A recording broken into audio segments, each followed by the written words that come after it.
You were born without limits, no reputation to defend, no title to protect, no story to prove.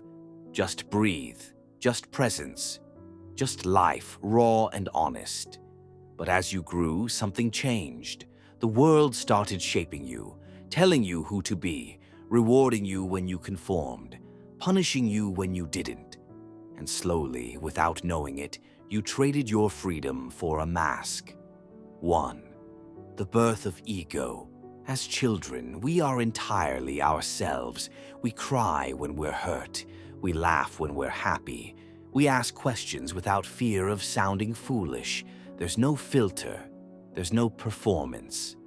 But then a mirror appears. Not the glass kind, but the social one. Reflections in the eyes of others. You begin to realize that some behaviors get approval, while others get silence or rejection. You start adapting.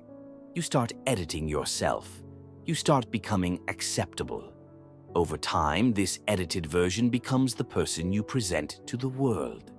This is the ego, a self-image built from labels, expectations, and the need to be seen a certain way. It's not who you truly are. It's who you think you have to be. 2. The trap. The ego thrives on comparison, on being seen as better, smarter, more successful. It needs attention. It needs validation. But its appetite is endless. You get the job, and then you want the title. You get the title, then you want more recognition. You gain followers, then you want influence. But every achievement is just another brick in the wall, keeping you further from your original self. The ego doesn't let you rest. It doesn't let you be. It keeps moving the goalposts so you never feel complete. You become a slave to reputation, to perception, to status. And the tragedy is, you believe that's freedom.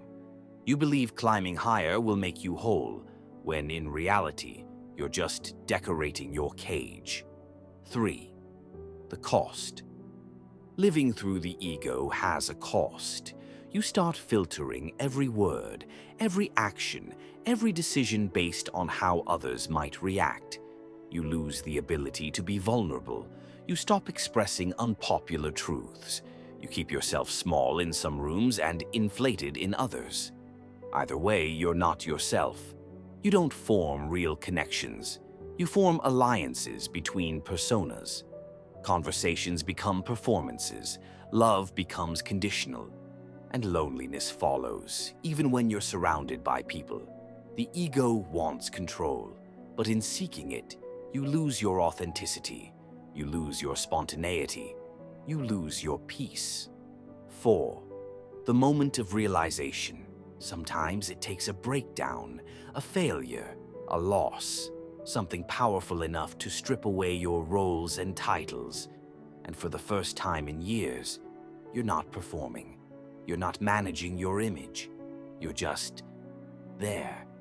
And what you find in that stillness isn't weakness. It's clarity. You start to remember what it felt like to live without the constant pressure to impress, without needing to be liked or envied or admired. You realize the ego was never protecting you. It was only protecting itself. 5. Returning to yourself. You were never meant to live as a brand, a role, or a polished image. You were meant to feel deeply, to speak honestly, to create without permission, to live without performing. The world taught you to chase identity, but what you're really searching for is peace. And peace doesn't come from winning. It comes from letting go. You don't need to prove your worth. You were born worthy. You don't need to become someone. You only need to return to who you were before the world told you who to be. You were born free. It's time to live like it. Please subscribe to our channel. You're the reason we keep creating, growing, and moving forward. Thank you for watching.